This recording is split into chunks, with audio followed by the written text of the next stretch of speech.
Olá pessoal, estamos aqui retomando o nosso curso de Robótica com ROS 2. Sou o professor João Fabro da Universidade Tecnológica Federal do Paraná e hoje nós estamos indo aí para a nossa aula 3, conceitos básicos do ROS 2. Hoje nós vamos falar sobre a rede ROS, os conceitos de mensagens, nós, pacotes, tópicos, serviços, ações e parâmetros. Então, o ROS é uma infraestrutura que cria, né, uma capacidade de comunicação entre os softwares, entre os nós que compõem o software de robótica, para diversos fins, para diversas origens. A estrutura do ROS é dominada de mestre ROS. E no ROS 1, o mestre era centralizado em um único computador. Todos os nós se registravam no mestre, e os tópicos também, e a comunicação era controlada pelo resto, pelo master. Mas, a partir agora do ROS 2, o master é descentralizado ou distribuído. O que isso quer dizer? Que assim que você instala o ROS num sistema computacional, sistema operacional, imediatamente esse computador se torna parte de uma rede ROS. E, portanto, não é mais necessário executar o ROS Master ou o ROS Core, como no ROS 1. Como não há um ROS Core centralizado, é um sistema distribuído de gerenciamento. Então, se houver duas ou mais máquinas instaladas numa rede ROS, elas farão parte da mesma rede. E, portanto, toda informação publicada em qualquer tópico de qualquer um dos computadores, por exemplo, leituras de um sensor, serão visíveis em todos os outros. Então, tem que tomar um pouco de cuidado com isso. Então, quando você instala o ROS 2, você define um domínio. Tem uma variável chamada ROS Domain ID, que tem o valor default para zero. E, portanto, caso você queira que as outras máquinas da sua rede não vejam, né, você tem que alterar esse domínio. No Linux aqui o comando vai no prompt, export ROS Domain ID é igual um valor aqui, que pode ser um número entre 0 e 101. E, portanto, você pode ter até 102 diferentes redes ROS numa mesma rede local. Então, eu posso ter várias máquinas comunicando-se, né, dentro de uma rede local, desde que o domain ID delas seja o mesmo. Então, vamos ver os conceitos básicos aí do ROS, começando pelo conceito de mensagens. Então, mensagens no ROS são estruturas de dados padrão que são utilizadas para troca de informações entre os nós. Então, as mensagens são publicadas por nós em tópicos. E nós que desejam receber essas informações através dessas mensagens, eles subscrevem em tópicos, né? E sempre que alguém publica alguma coisa num tópico, qualquer nó que está subscrito vai receber aquela informação. Então, aqui uma visualização gráfica, né? Então, tem o tópico, o nó que publica, que é esse daqui, e o nó que subscreve e recebe as informações. Mensagens são publicadas por nós em tópicos e são tipos duplos de comunicação. Né? Tudo que é publicado em cada tópico é recebido por todos os que estão subscritos. E, quando as mensagens são publicadas, elas trafegam na rede ROS. Existe uma grande quantidade de mensagens padronizadas, né? Tem a Standard Messages, com as mensagens primitivas, int, float, string, time. O Common Messages, com os pacotes com os principais tipos de mensagens. E tem o Geometry Messages, que são as primitivas geométricas, as mensagens de sensoriamento, mensagens de navegação e assim por diante.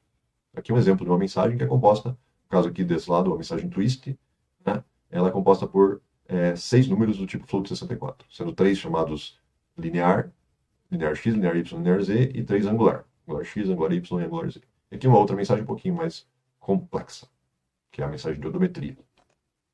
E os nós no ROS, então, o que são? Os nós são programas em execução. Né? Cada nó é como se fosse uma thread ou um processo, né, que executa alguma coisa, e o nó pode escrever ou publicar mensagens num tópico e pode se subscrever e ler mensagens de um outro tópico.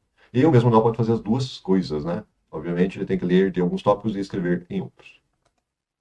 Então, o nó também, além de publicar mensagens e receber mensagens, ele também pode prover serviços e ações, que são funções que podem ser chamadas por outros nós, fazendo então aí uma rede de programas em execução. O que são pacotes?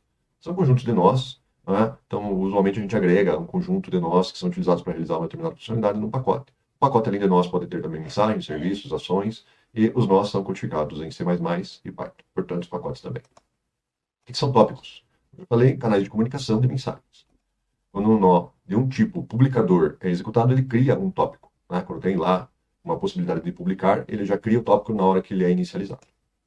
E tópicos, então, são os pontos de comunicação. Eles devem possuir um nome único na rede ROS, então tem que tomar cuidado aí, se tiver vários computadores numa mesma rede, não pode ter dois tópicos com o mesmo nome. E eles sempre começam com o caractere barra. E os dados são enviados, então, e recebidos normalmente via tópicos, e cada tópico só comunica mensagens de um tipo específico. Né? Então, cada tópico só trafega mensagens de um determinado tipo. E, ou vocês, na hora que você está criando o seu nó, seu tópico, você pode criar novas mensagens, ou selecionar de umas das que já existem na rede ROS. Então, daqui novamente, o funcionamento do publicador e do subscritor. E olha que interessante, você pode ter vários subscritores para o mesmo tópico, vários nós que subscrevem ao mesmo tópico, portanto todos eles vão receber cópias da mensagem quando alguém publicar, e pode ter também vários publicadores, né, no mesmo tópico.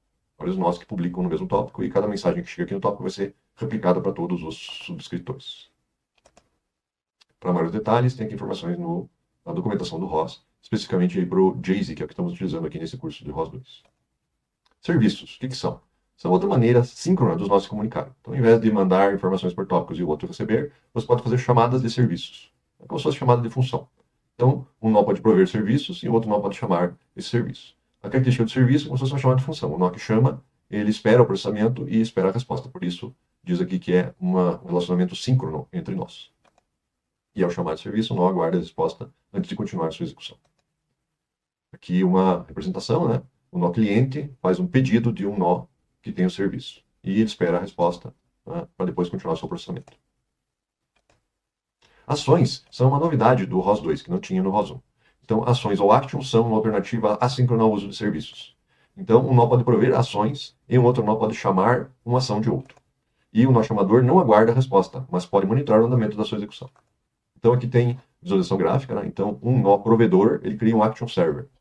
E daí um nó cliente, ele pode fazer um pedido, quero que você realize uma tarefa para mim, e esse aqui diz, ok, vou começar a execução. E daí esse aqui continua fazendo o seu processamento, e ele pode de tempos em tempos olhar aqui no tópico de feedback, perguntando, cada vez que esse aqui anda 10%, por exemplo, você pode dizer, olha, 10% da tarefa está pronta. Esse aqui recebe pelo subscritor, já foi 10%, 20%, 30%, e assim por diante. Quando chega no 100%, vem a resposta aqui, né?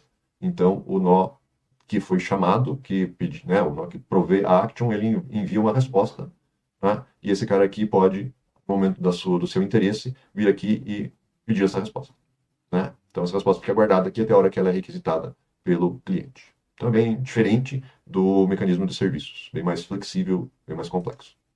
Então, qual a diferença entre serviços e ações? Os serviços devem ser executados para processamento imediato. Então, normalmente, é coisas curtas que você fica esperando a resposta.